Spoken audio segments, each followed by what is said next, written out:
Hi guys, and welcome back to the channel.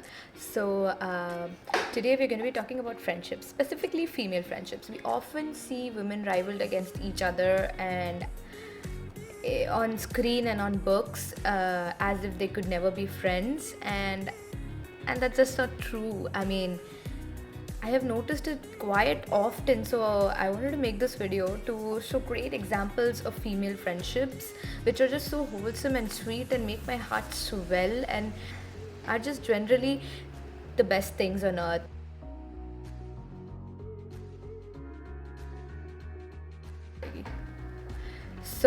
The first book I'm going to be recommending is one that I read recently, and I really loved it because of the whole friendship aspect. It was a huge part of the book, and it was one of the best things in the book. The whole friendship element of it and how it proceeded was just so pure and so wholesome. It makes you restore your faith in humanity, which is hard these days. And the book I'm talking about is Sword of Kaigen. This is actually a self-published book, so bonus point if you have a self-published book to read on your TBR, you can definitely pick this up. The Sword of Kaigen. So the story is basically following a woman who used to be a warrior once, who was a very skilled fighter, but gets married into a very patriarchal and traditional clan, and therefore becomes a housewife, and is just trying to bury her feelings for fightings, her feeling to go on adventures and to battle and to protect her loved ones, because there's been a threat of an invasion. And the story proceeds from there, and you get multiple POVs. But the best part about it is, as I mentioned before, the friendship between the three housewives as they chat together, take care of their sons together, is and as slowly as they find out the truth about the main character and how they accept her and not judge her, is just so pure. It's just so wholesome. I know I keep using these two words because I don't know what else to use. It's like sunshine, it's like rainbows. It's truly most of the book is very bloody, is filled with adventure and action scenes which are very well written, by the way. And you get just this little side plot of this little sprinkle of humanity, the sprinkle of friendship that just adds this sweetness to the book to balance out all the gore and blood and the more serious and emotional aspect of it. The friendship itself was also very emotional. So generally, I love this book for its intricate action scenes, its brilliant character development, and most of all, the beautiful friendships portrayed on it.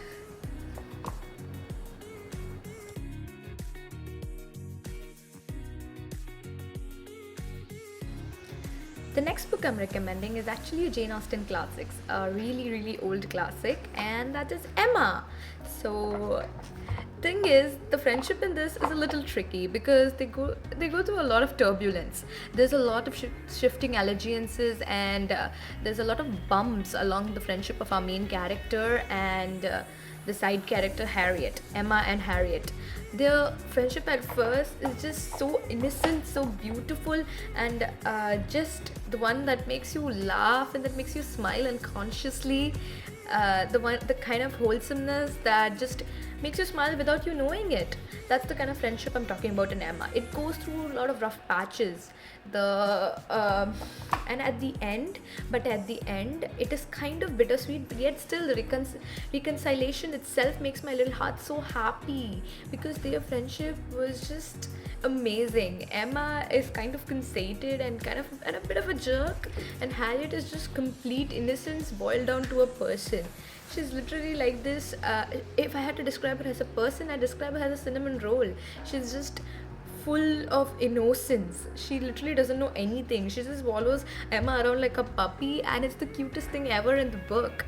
It's actually a big major part of the book, and therefore it made me really smile. It's one of my comfort reads just because of the friendship between the two main characters. And I often become a bit sad at how it goes through those rough patches I mentioned before, but the reconciliation and the maturing of both of the characters and the friendship between them is just, it's just awesome. It's just so lovely to read about. You just grow with these characters and you come to care for them and the relationship and dynamics between them.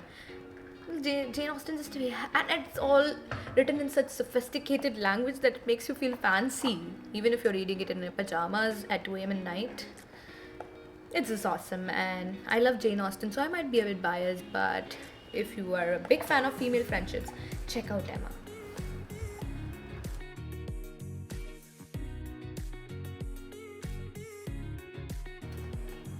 So then my next recommendation is going to be an Indian historical fiction, one that I read recently, and I read it in one sitting. I'm not even kidding. I just started it in the morning, finished it by afternoon. It was extremely engrossing and engaging. The book I'm talking about is The Last Queen. So this is a historical fiction based upon a queen in Punjab whose husband dies unexpectedly, whose husband dies unexpectedly, and she takes control of the throne when her 4 or 5 years old son, Dilip, has to inherit the throne. So basically, the guy has a lot of wives. Like there's this whole court of wives. So the king has a whole lot of wives, and basically Jindan, the one who takes control, is his last and youngest wife. And she's very headstrong, she's very confident, she's very bold. But at that time, India was a very patriarchal society, and therefore it was very shocking to see this queen take charge of Punjab to stop it from getting annexed. She loses a lot of things. She becomes a rebel at the end. Her journey as a human being, as a mother, as a queen, as a wife is just amazing and heart-wrenching to read about. But there's one particular aspect that I particularly loved. Jindan is best friends with one of the wives of the king. Now, these both are wives of the king. How can they be friends? And that's why I love this book. I mean, these two being friends and their friendship being out of this world.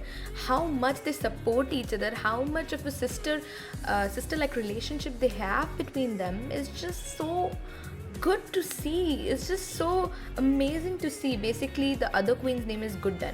He has a lot of other queens as well, but these two have a beautiful bond between them.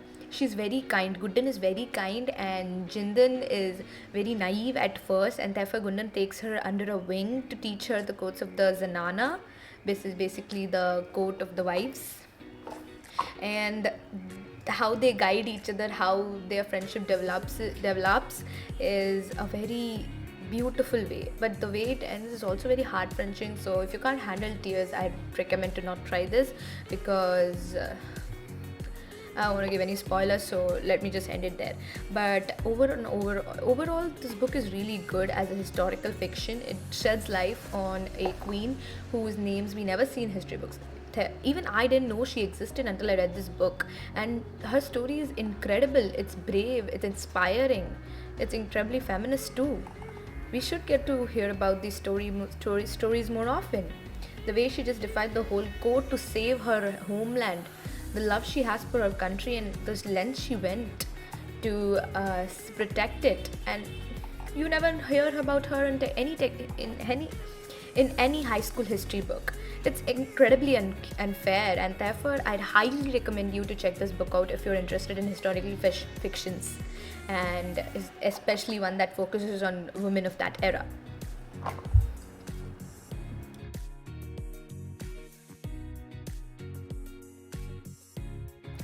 The next book I'm going to be talking about is Heartless. So this was not a recent read, but it stayed with me because it was a wonderful story. The story basically follows the backstory of the Queen of Hearts. It's in Alice in Wonderland retelling, but we get to know how the Queen of Hearts became the truly awful creature she is, the complete maddeningly heartless creature who just beheads everyone, who just gets angry all the time, and whose husband is basically just extremely frightened king, and king just a name because she controls everything. He has to obey her every order, and such a character who's completely mad and heartless and has such anger, has such hatred for everything in the world. Truly interesting. What would have made her to come to such a heart-wrenching position, of such a position where literally everyone hates her? So this book focuses on that, and it does the job beautifully.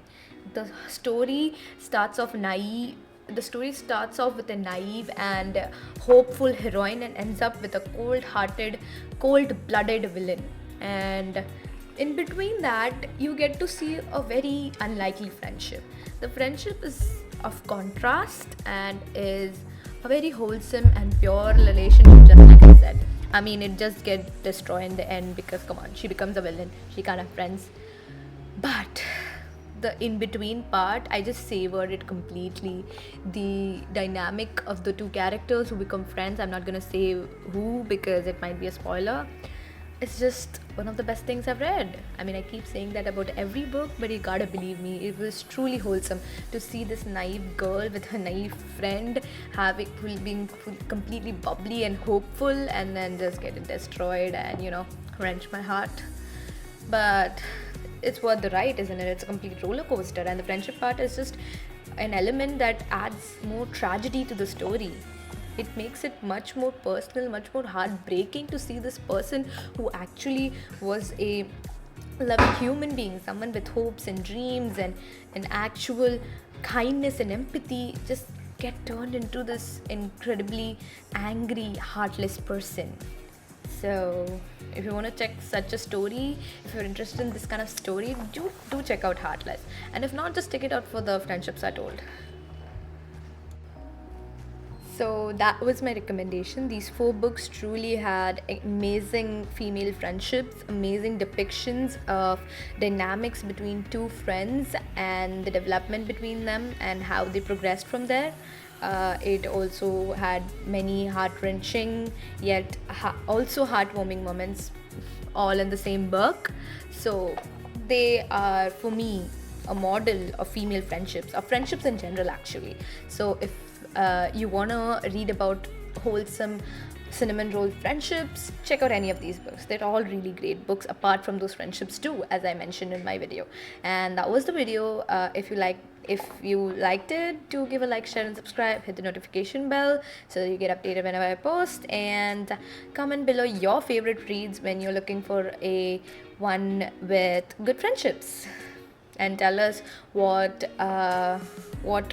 to you makes a good friendship. And thank you for watching. My blog will be linked in the description below, and thanks for watching again.